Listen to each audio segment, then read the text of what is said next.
그리고 C타입 케이블을 연결하는 모습도 나왔는데 한눈에 봐도 훨씬 더 얇은 베젤을 가지고 있죠. 안녕하세요, 별남입니다. 얼마 전 아이폰 15 울트라에 목업이 등장을 했습니다. 해외 대형 유튜브 채널인 언박스 테라피라는 채널에서 공개가 되었는데요. 오늘은 저랑 함께 이 영상을 좀 보면서 어떤 부분이 좀 달라졌는지 같이 한번 알아보는 시간 가져볼게요. 그리고 저희가 구독자 이벤트도 진행을 하고 있는데요. 아직 참여하지 않으셨다면 빨리 참여 부탁드립니다. 이 공개된 목업은 아이폰 15 프로 맥스가 될지 울트라가 될지는 아직까지 정확하지는 않은 상황이라고 합니다. 그래도 가장 상위 모델인 6.7인치 모델이 될 거라고 하네요.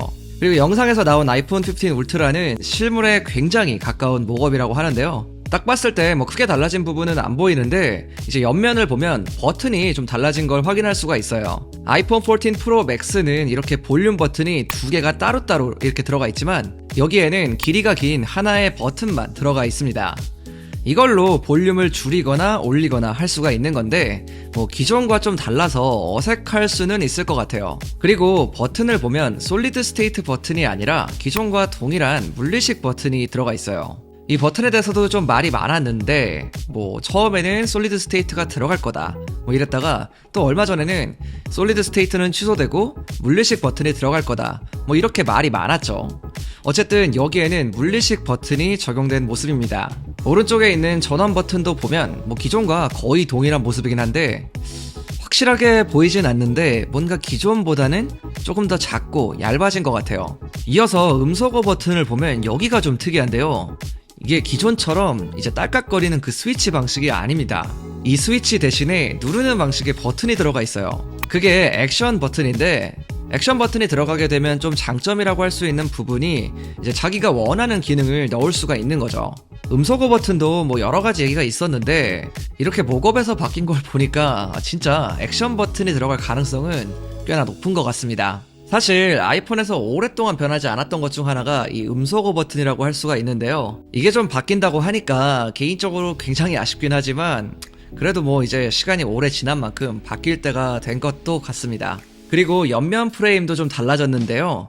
원래 기존에는 이제 스테인리스 스틸로 처리가 되어 있어서 굉장히 좀 반짝반짝하고 좀 화려한 그런 느낌이 있었는데 이번에 무광으로 바뀌었습니다. 이게 소재도 좀 달라진 것 같은데 여기에는 원래 티타늄이 들어갈 거다 이런 말이 많았죠. 이 목업 모델은 정확히 뭐가 들어가는지는 모르겠는데 아마도 티타늄이 들어가지 않을까 이렇게 생각은 됩니다. 그리고 자세히 보면 옆면의 쉐입도 조금 달라졌습니다.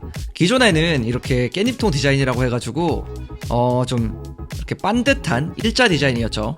그런데 요번 디자인을 보니까 뭔가 조금 둥글게 떨어지는 형태로 바뀌었어요. 아이폰 11처럼 굉장히 큰 곡률이 있는 그런 느낌은 아닌 것 같은데 아주 약간 곡률이 있는 그런 느낌입니다.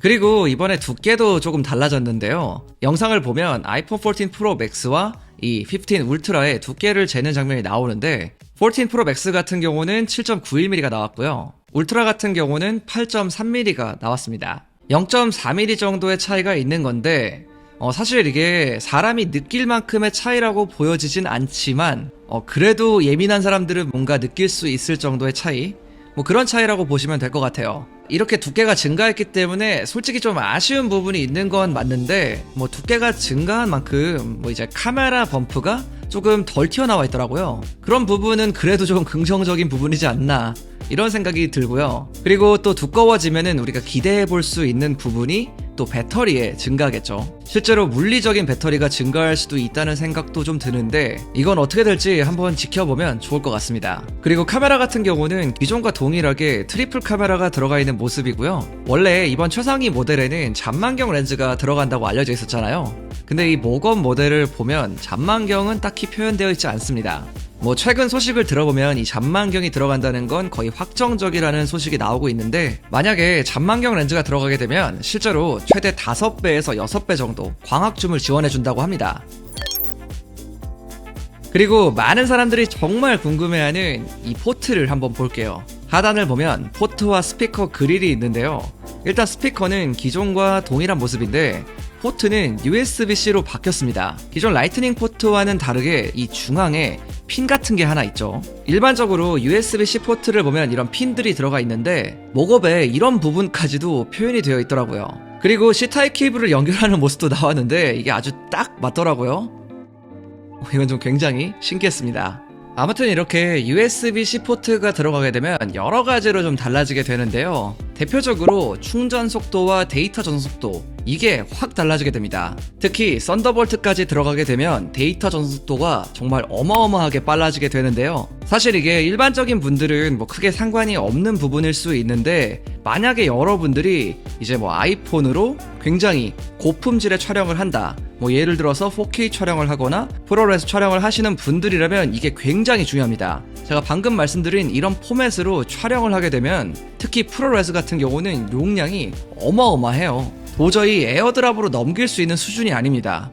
막 한 1, 2분 찍었는데 몇십 기가씩 되고 그래요. 이걸 다른 기기로 이동해서 편집하시는 분들한테는 정말 이 과정이 헬이라고 밖에 할 수 없습니다. 그런데 여기에 썬더볼트가 들어가게 되면 기존보다 최대 80배까지 빨라지게 되는 건데, 이러면은 진짜 이건 게임 체인저가 될 수가 있는 거죠.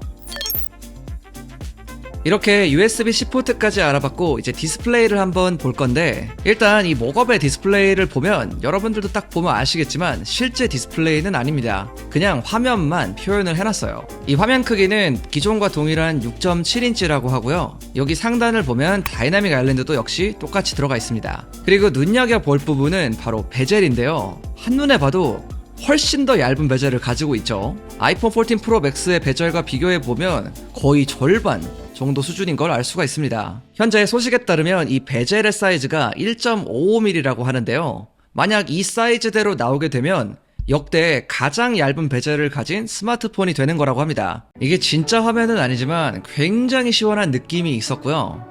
만약에 이렇게 나오면 진짜 좋을 것 같긴 합니다. 만약에 여기서 다이나믹 아일랜드까지 없어진다면 진짜 미니멀 디자인의 정말 끝이라고 할 수 있지 않을까요? 그리고 이 영상에서 제품의 폭도 재는 모습이 나오는데, 아이폰 15 울트라 같은 경우는 76.66mm가 나왔고요. 기존 14 프로 맥스 같은 경우는 77.6mm가 나왔습니다. 뭐 제품 폭 같은 경우는 한 1mm 정도? 좀 좁아진 모습이죠. 이것도 베젤과 좀 영향이 있을 것 같긴 한데, 뭐 실제로 그립감에서 얼마나 차이가 있을지는 이건 뭐 제품을 받아봐야지 알 수 있겠죠.